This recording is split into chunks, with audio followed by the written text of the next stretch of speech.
Ladies and gentlemen, House Bill 416 is a pretty straightforward bill. We've talked a lot about DOGE and accountability this year. This bill is all about accountability. It simply states that when we allocate money to education for certain things, whether it's facilities or math and science or reading, that those monies are spent on those items and nothing else. And if they are spent on something else, that they either have to pay the money back or JFAC will have the accountability and the teeth to pull that money out of their budget. Right now we have multiple schools, and including the State Department of Education itself, failing audits, and nothing's being done about it. So when they fail these audits, this simply says JFAC can go in and pull that money. So it doesn't get much simpler than this. This is what we're all here to do, is to make sure that our taxpayers' money is being spent responsibly and actually getting to the students or the projects we think it should be going to as a body. And with that, I ask for your green light. Thank you, gentlemen. For the motions, for the debate on the motion. Lane 32. Thank you, Mr. Speaker. I want to thank the good gentleman from District 7, for bringing this bill. This is a problem we've been trying to get at for many, many years. When we set a budget and we say you are legally being given money for X, we expect you to spend it on X. We have been putting language in appropriation bills starting 3 years ago around accountability. This year we have clear language, we're calling it. It means this appropriation, if you read an appropriation bill, you'll find that language. It says this appropriation is subject to certain conditions, limitations, and restrictions. Public schools has been a tough nut to crack, and I can tell you some stories over the past of why they think they should not have to spend it for the reasons we sent it. It is time, especially if we're going to convert to a new funding formula next year, that we have some transparency on where the funds actually are being spent, so that when we do create a new funding formula, we'll be doing it on the basis of evidence, knowing where the money exactly is being spent, which general ledger code is being attributed to that. We thought we would get at it with Transparent Idaho. It was an important step forward.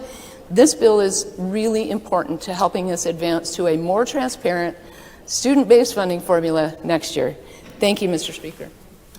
For debate on the motion. Lane 6. Would the good gentleman from 7 stand for a Gentleman question? yield to a question from the lady from 6. Gentleman yields. Thank you, Mr. Speaker. Good gentleman. There are other agencies that we get audits on that have failed. So do we have this same language somewhere in code that calls out every other agency, or are we only calling out the education? Gentleman 7. Thank you, Mr. Speaker. I do not know. I'm planning on working towards that direction of eventually bringing all other state agencies into the same account, because this is a step we should be doing. Right now we have a spending issue within departments where money is not being properly used, and I think everybody across the state should be falling into this category. So, okay. Just 6. A quick follow-up. Would you yield to additional question? yeah, thank you, Mr. Speaker. Thank you, good gentleman. Gentleman, Do you have an example of where the State Department of Education or our teachers are not reporting? Because I know there's reporting in place for them to report where they're spending. So I'm kind of confused why we're just calling them out.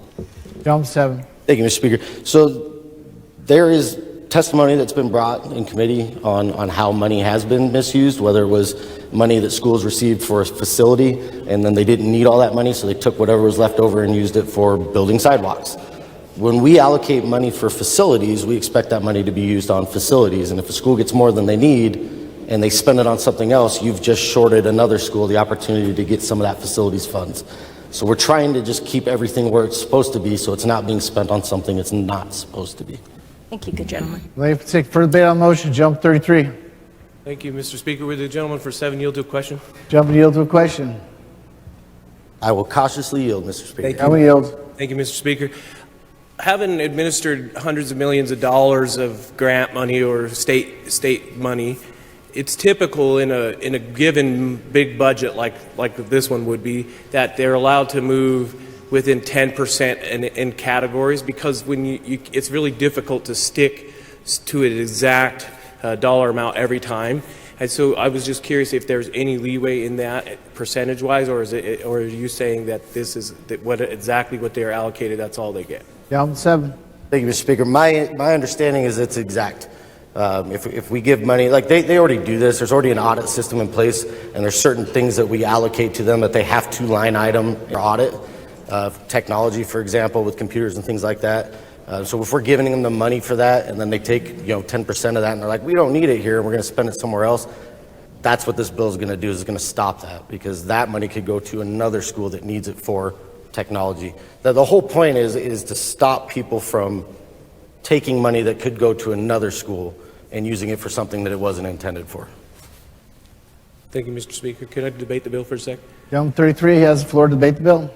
Thank you. I'm 100% behind accountability. I love the concept of this bill. I just think that if you're gonna restrict an agency of that nature, you do have to have some leeway, because when you work on those budgets, if any of you in this room have ever done that on a multi-million-dollar, it's never going to be exact. It's not. It's very difficult. Everybody tries really hard to stay exact on those, but there's times when you have to move like your personnel a little bit, and that's why there's a lot of leeway and multiple grants up to around 10% is the typical standard that we would see. In most agencies never even do that high, but it could be 4 or 5%. You move within categories, and there's about 8 to 9 categories you use. And if you look at the big book of codes, there's hundreds of codes they use for every single expenditure, and it's really difficult to stay exact to the exact line item that you've been given in there. I understand what you're trying to do, and I applaud that. Just debating on that case, just for those that work in this field. For the debate on the motion, good lady 34. Will the good gentleman yield to a question? Gentleman 7 yield. You're pretty popular today. Gentleman yields. Gentlemen, yield. Mr. Speaker and good gentleman, you make reference to funds being reimbursed to the state. What is the trigger mechanism by which funds must be reimbursed? I don't see anything about audits. I don't see any language. What's the catalyst? Gentleman 7. Thank you, Mr. Speaker. So it clearly states in the legislation that if they don't return those funds, that JFAC can pull it out of their budget. Lady 34. Mr. Speaker, could I try again? One more try. Gentleman for 7 yield. One more try. I guess so. Mr. Speaker and good Don't gentlemen, have to. Lady 34. I am referring to what is the notice and or official moment in the process at which a school district is notified that it has colored outside the lines and must return funds? Is it an audit finding? What precisely is the trigger by which a school district must then reimburse said funds? Gentleman 7. Yeah, thank you, Mr. Speaker. My understanding is that this will happen during the audit process that already exists. So when the audit system happens and the auditors come through and they find that they're non-compliant in a certain section, that's where this would trigger in, and they would be instructed to reimburse or have that money removed from their budget. Lady 34. Mr. Speaker, to debate the bill. Good lady has the floor. I would join the good gentleman from 33 in the intent of what this legislation is trying to do, but it's effectively left out one of the most critical components. When? So you may have an audit that's accounted for within the system, but where in this legislation does it say that the audit itself becomes the mechanism by which the reimbursement is measured? Where in the legislation does it establish that the appeals process could potentially be in place for said audit? It just says explicitly, reimburse. That's it. Now, I will grant you, if our school districts aren't following the law and aren't doing what they're supposed to do with the funds provided to them by the state, they need to be held accountable. But I'd really like to think we're actually providing with clear direction on what it is we want them to do and what the expectations are that we're setting.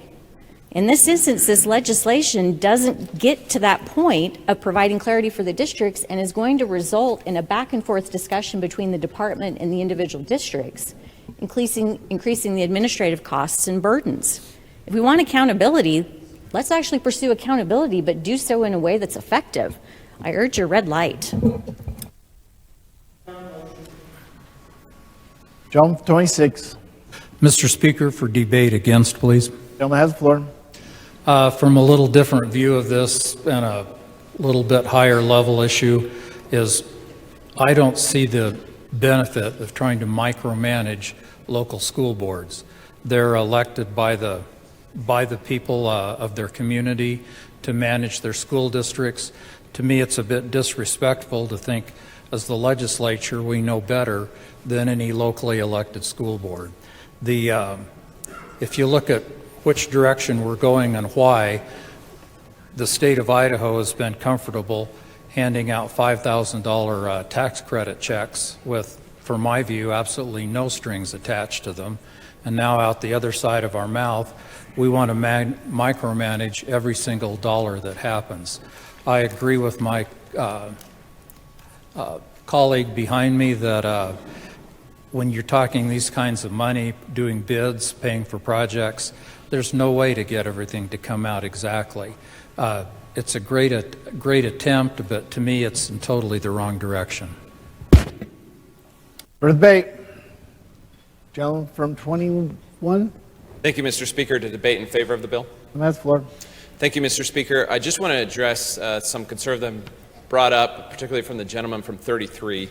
As the gentleman from 7 talked about, if the trigger really is an audit, audits have a concept called materiality.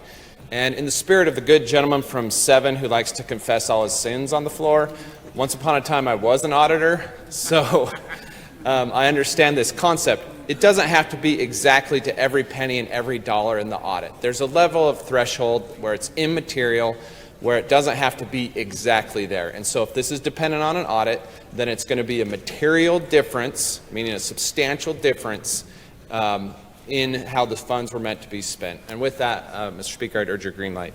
For debate on the motion, Lave 6. Thank you, Mr. Speaker, to debate the bill. Lady has the floor.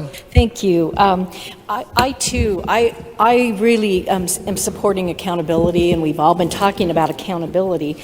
And I think that this bill should be a bill that is relating to all agencies, not just one agency. And the good lady from 34 points out that there are no words, and we have said this multiple times on this floor that words matter. And without knowing for this particular department what is going to trigger and an audit happens automatically, but what if something is being seen earlier? Can they jump in, I guess, and take care of it? But there's just nothing in here that states what we do and what we don't do. So if an audit, and we get those copies, we all get audits and copies of them, and there are multiple agencies that have deficiencies in their audits. So I think that this should go back, we should rework it so that we include all agencies, that every single one of our agencies should be held to the same standard, and then discuss in here what happens and what mechanism can they appeal that to the auditors if they don't believe that they are mistaken. If they just put a wrong code. I mean, we need to know what can and can't be done in this regard. So for that reason, and that reason only, I am a red light. And so I really encourage you to put your red light on, and let's go back to the drawing board and bring a bill that affects everybody. Thank you.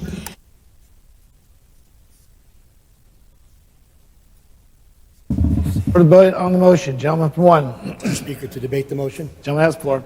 So, in the county budgeting handbook, it's actually illegal for counties to send money from one fund to another, other than where it's statutorily authorized. So the counties have been doing this for a long time.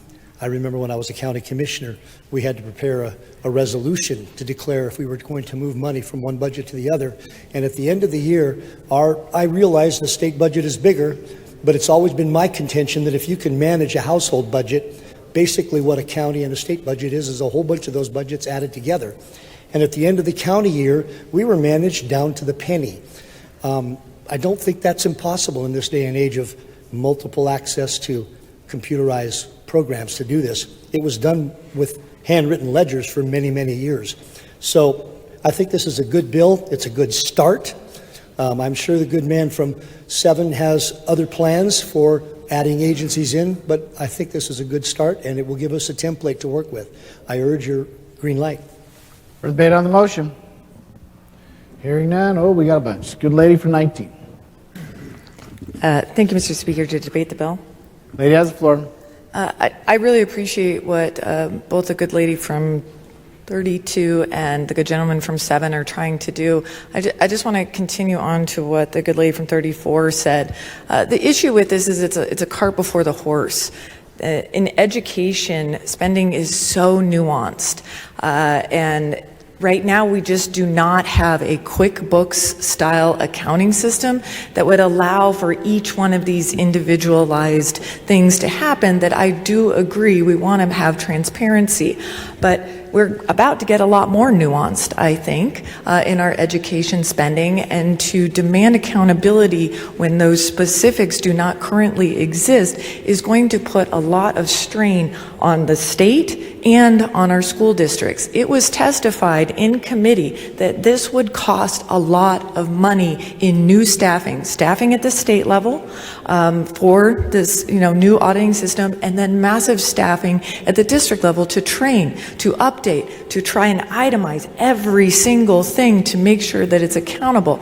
This is a cart before the horse bill. Let's get our funding formula. Let's find out what the world is going to look like in a year, and then we can start talking about assuring accountability in any agency, including education. For debate on the motion, gentleman from 11. Thank you, Mr. Speaker, to debate the bill. Has the floor. Earlier, gentleman across the way from me was talking about allowing the school districts and the school boards that are elected by the people to make the decisions about how their money is spent. I argue that because we as a legislature represent all the people of the state of Idaho, and we are taking money from their pockets to send it to school districts across the state to be used for a specific purpose. We have to guard that money. We have to protect that money. We need to make sure that the money is being spent for the things that the legislature has determined is important. So I fully support this bill. I think it's time to get accountability. Having been a member of a school board before, I know how money is shifted around, meant for a certain purpose, used for other things. We need to clean this up. Thank you. Debate on the motion, gentleman 2. Thank you, Mr. Speaker, to debate. Gentleman has the floor. Having been in committee when this came through the committee, I'd like to clear up a couple things. When the good gentleman brought this forward, there were people who implied that this would cost more money, take more people to do. That was never the implication, and that is not what the good gentleman from 7 delivered to us. What he delivered is that we have an existing auditing program going on for the different agencies, and right now we're dealing with education. And those agency auditing that occurs when there is found to be problems, that would be the trigger. It already exists. What I'm amazed by today is we're here at a body that continually talks about transparency and keeping control of the people's money. We bring forward something that might make that step, and now I'm hearing that, well, I really enjoy this, but I really like this, but I would contend that if the good lady from 6 would like this to be spread to other departments, that she can work on a bill to do that, as well as anybody else on this floor. Right now, we are dealing with one, and that's called education. And many, many times in the Education Committee, we hear about a lack of funds. And then we learn that funds might have went over here, or we created this and funds went over there. What this bill intends to do is make sure that funds that are allocated for an area in education actually wind up in the area. I'm amazed that this seems to be complex. The other thing I see here is that, well, there's not 6 pages of explanation.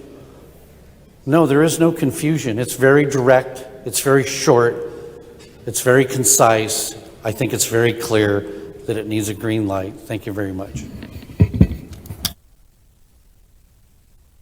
For debate on the motion, lady from 33. Thank you, Mr. Speaker. To debate in favor of the motion. Thank you, Mr. Speaker. So, friends, that's fine. I've got you covered. Debate the bill. Thank you. I'll try not to repeat everything that's been said, but just a couple of thoughts. First, this is kind of my version, actually, of Doge. It's getting and digging down and finding out where we have the inefficiencies. Now, remember this: some of us serve, all of us serve on different committees. I happen to have been on education, and still am. I would absolutely not support a bill that came and tried to include all the other agencies. Do you know how big that bill would be? It would fail. You would tell us to take it back. It's far better to focus on one at a time. Now, let me tell you something that should probably hit each one of you as it does me at home all the time. We gave the teachers a raise session or two ago, and we worked hard to give the teachers a raise. And then at my debates, guess what the teachers say? We didn't get a raise. Well, you should have gotten a raise. We gave you the money to get a raise. Well, we didn't get that raise. Or I got a little bit of a raise, but it wasn't the full amount of the raise. Why didn't they get the raise?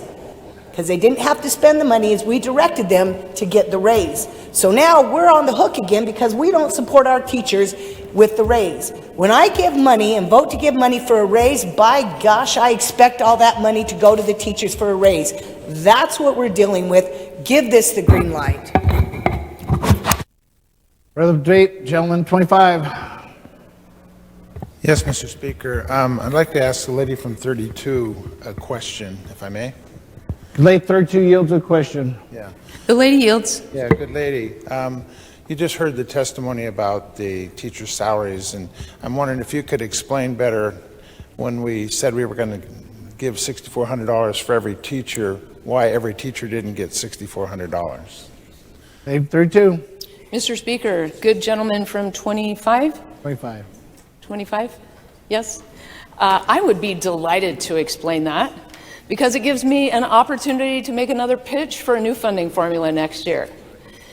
When we distributed that money, I believe it was $63.59 per teacher that was supposed to go out. We did so on the basis of the funding formula, the number of FTPs that are funded by the state under the current funding formula. You have a lot of districts who have very high supplemental levies. I won't name names, but I think you can think of who those are. They are able to hire a lot more teachers and a lot more staff because one of those districts doesn't even have to run a levy, a voter-approved levy, to get those funds. Most other districts do. So we sent money out according to the funding formula and all the teachers that pays for. If a district hires teachers beyond that, they're expected and must use local or federal funds to pay for those. We expected them at the time to use local and federal funds to pay that same amount to those teachers that they hire behind the state. That didn't happen. That is what explains why some teachers got significantly less than $6,000 for their raise that year. Gentleman 25. Thank you, good lady. I'd like to debate. Gentleman has the floor. Yeah, thank you, Mr. Speaker. In committee, I voted no on this bill because of this similar question that was brought up, because a lot of it was brought up about teacher salaries, and I believe that our funding formula, which is called the Foundation Program, Chapter 10 of Title 33, is so complicated that, but it's so flexible for school districts to be able to use the money as they see fit for salaries and who's going to get salaries, etc. But I believe the bill is narrowly written, and I've determined in my own mind that when it says specifically and identifiable and certain expenses, that we're talking about funding that comes out of JFAC or out of a formula that specifically says this amount of money goes to this subject, this purpose. And that if it's not used for that purpose, they don't have the flexibility to go use it for some other purpose. And I feel comfortable that the bill is narrow as it is, and maybe as overly simplified as it is a fine budget, or a bill. So thank you. I'm going to be For the debate on the motion. Hearing none, good lady from 32, for what purpose do you rise? To debate for the second time, Mr. Speaker. Is there anybody who wishes to debate for the first time? I think we've about hit everybody. Good lady from 32 can debate for the second time. Thank you, Mr. Speaker. I want to offer some reassurance to the body that all agencies are held to the same standard, the same governmental accounting standards. And so rest assured that the language we put in appropriation bills around accountability and conditions, limitations, and restrictions means they are supposed to spend it for the reason that we sent. There is still an ongoing criminal investigation going on right now in one agency when that was found to have not been the case, and we had to report it to the Attorney General's office. State agencies are subject to certain transfer restrictions. When we send money in state agencies, we send it for personnel, for capital, for trustee and benefit, or for capital outlay. State agencies do have flexibility in those expense categories, limited ability to transfer funds between those expense categories. The problem is public schools are not state agencies, but the State Department of Education is a state agency, and that's who we are holding accountable here, is to make sure that when we send the money to the State Department of Education, we actually transfer it into a giant fund called the Public School Income Fund. The State Department then disperses that money out. And so I want to assure you that when we have long-standing audit findings, Division of Occupational Licensing is another example. We have had long-standing material findings. So we finally created policy in the appropriation bill for a couple of years to get them corrected, and then this good gentleman to my right picked that up and put it into a policy bill, so it's a permanent policy about how they use their funding. That's the situation here. If you pull up our transparency website and go to the single page report on the fiscal year 2024 audit fact sheet, you will see that there are uncorrected findings going back to July 1st of 2020. Those continue right up through 2023. Now, we did give them an auditor last year to help them fix this problem.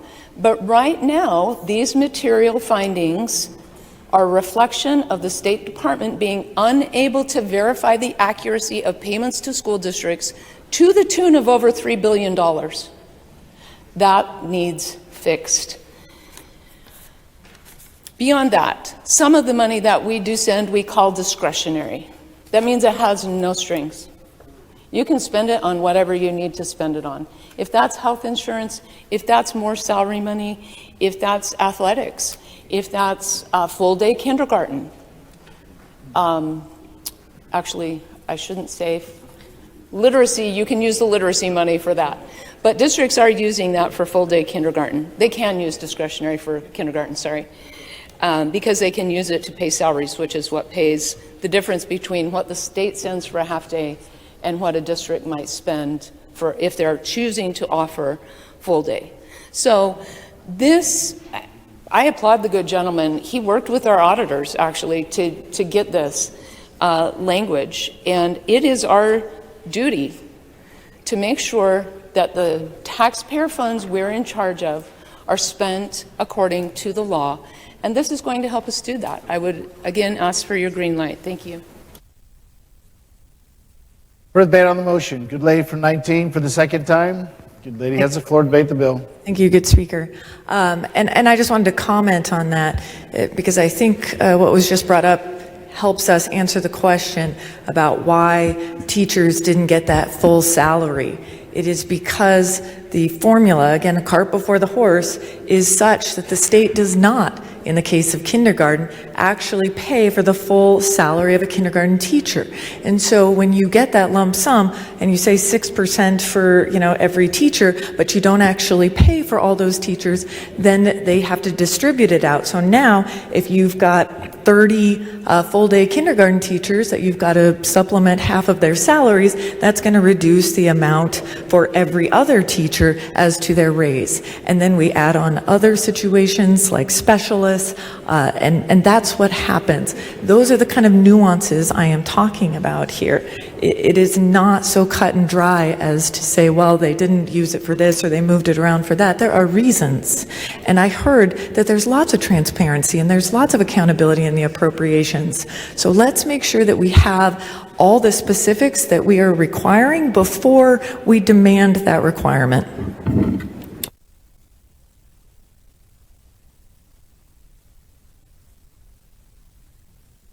For debate on the motion. Gentleman from 11, for what purpose do you ride? To debate the bill, Mr. Speaker. For the second time? I know first, if I may. Okay, so we passed that up. So would you like to ask unanimous consent of the body to debate for this first time? Yes, Mr. Speaker. I would like to ask unanimous consent that I may debate for the first time for this bill. Unanimous consent has been requested. Is there objection? Thank you. There's been an objection. For the debate on the motion. Hearing none, would the good gentleman 7 care to close the debate? Thank you, Mr. Speaker, members of the body. This bill is how all bills should be. It's simple, it's to the point, and it's effective.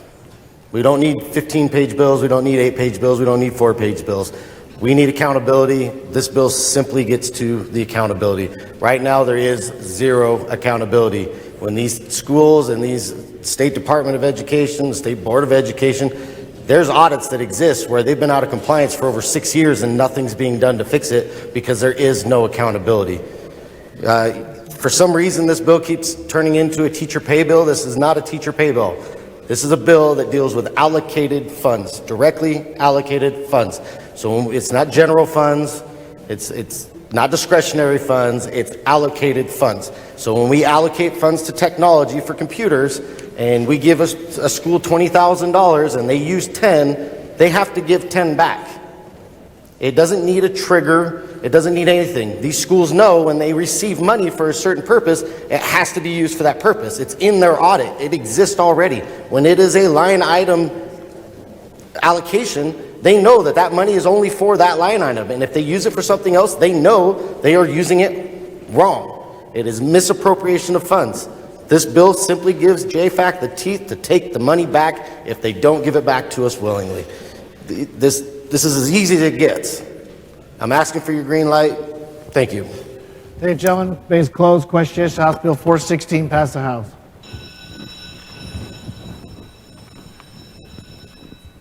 Clerk will lock machine. Members will cast their votes.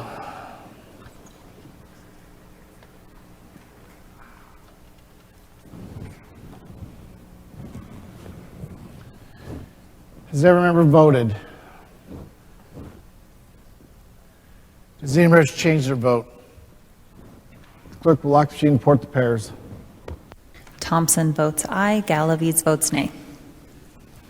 52 ayes, 17 nay, 1 absent, excused. Already having voted in favor of House Bill 416. House Bill 416 is passed House. Correction title. No correction to title. Title approved. Bill will be transmitted to the Senate. Gentleman 20.